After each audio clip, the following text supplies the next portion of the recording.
No sé si les ha pasado, pero hay días en los que estás aburrido de todo. Quieres escapar, salir corriendo. Escapar de los problemas, del estrés, de la contaminación, del caos.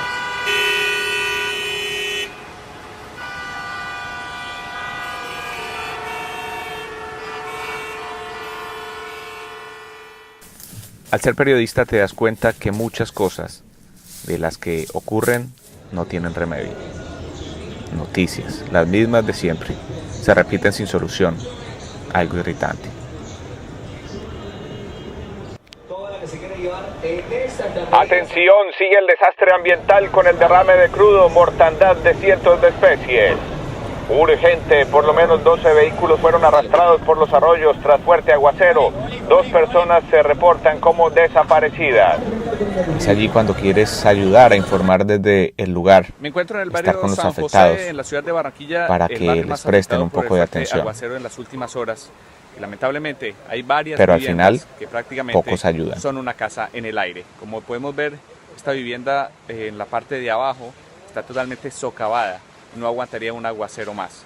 La comunidad está preocupada y esperan una pronta reubicación. Así que nosotros quedamos sin nada aquí. ¿Qué es lo que está pasando? ¿Cuál es el problema del arroyo? El arroyo, lo que pasa es que ellos de allá para acá cogieron el arroyo hasta el parque y lo abrieron ancho. El de aquí, 2.000 millones de pesos hasta allá, y resulta de que estos señores hicieron un embudo. Aquí se les llamó la atención, señores, esto está muy angosto. No, esa es la capacidad para el arroyo. Eso no es capacidad, eso no es nada, porque yo trabajo en la construcción y yo sé cómo lo que es un arroyo, como el arroyo de Rebolo, que nunca se ha desbordado el arroyo de Rebolo, y esto tiene años. No me digan que no les ha pasado. Querer escapar de su trabajo, del ruido de la ciudad, la inseguridad, la política, la falta de dinero.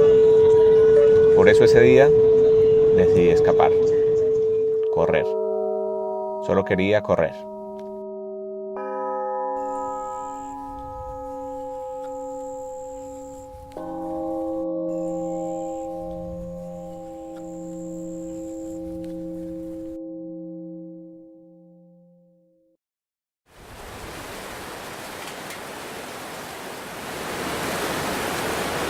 ¿Cuál es la verdadera libertad? Encontrarse con uno mismo, despertar, ser consciente, buscar el rumbo que nos gusta, el que queremos. Por eso ese día decidí evitar escuchar esos lamentos que te vuelven al angustioso pasado. ¡Ay, la gente!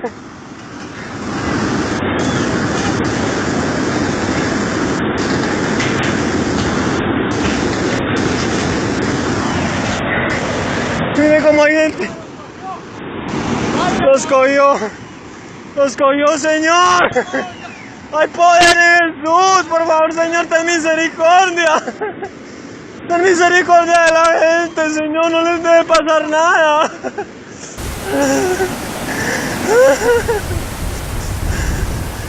Ahora se profanan las montañas, las plantas, los ríos.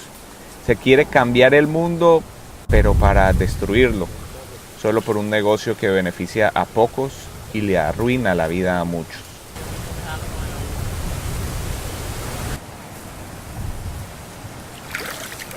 Algunos quedan enterrados entre los desastres y la violencia. Se profanan hasta los muertos.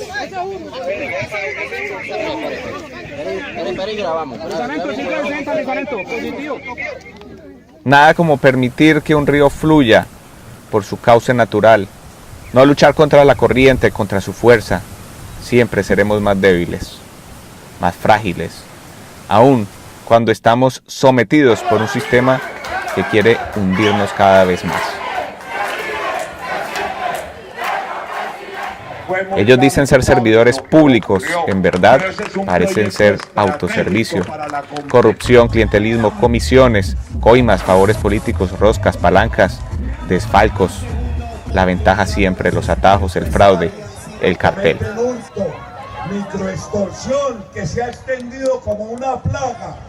Bueno, y así se mueve la maquinaria política de un país como Colombia.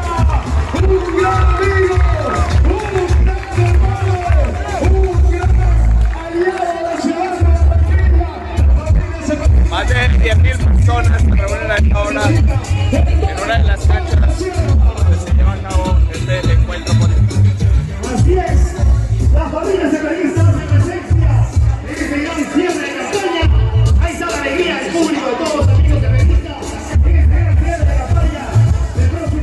¿Quiénes encerrados? Cárceles llenas de gente aún más inocentes que ellos, privados de la libertad. Ellos siguen libres y nosotros condenados a su sistema. Algunos se aferran a Dios, se aferran a Él buscando la paz en medio del caos. Pero sales a la calle y la realidad te golpea de frente. Haré que en tu nombre pongan puños arriba. Soy venezolano y orgulloso siempre estaré.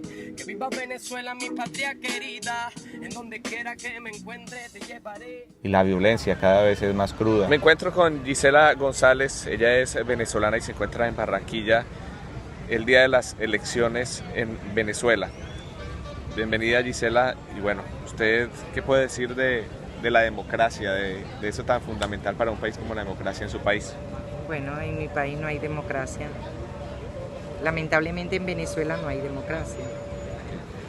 ¿Usted la han perseguido? ¿Por Sí. qué? Porque en un momento dado, yo soy auxiliar de laboratorio y en un momento dado se me murió una niña en mi brazo.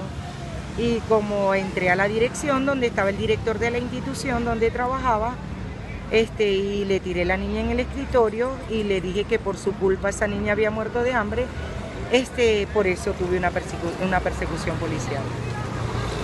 ¿Qué espera de su país? ¿Cómo está ahora mismo y qué espera del país?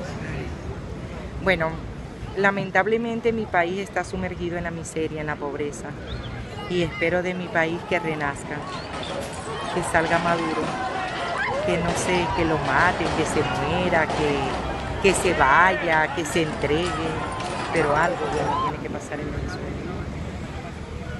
¿Qué espera del futuro de su país, del mundo, tras todo este brote de corrupción?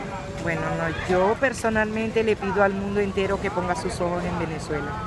En Venezuela nuestras familias se están muriendo de hambre. En Venezuela no hay nada.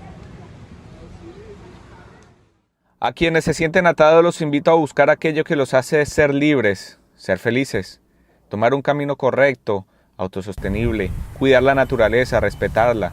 Es nuestro mundo, nuestra tierra, un templo sagrado como cada ser vivo, que vino para construir, no para destruir. Corre, corre sin tropezar hasta lograr un futuro lleno de plenitud, un futuro mejor.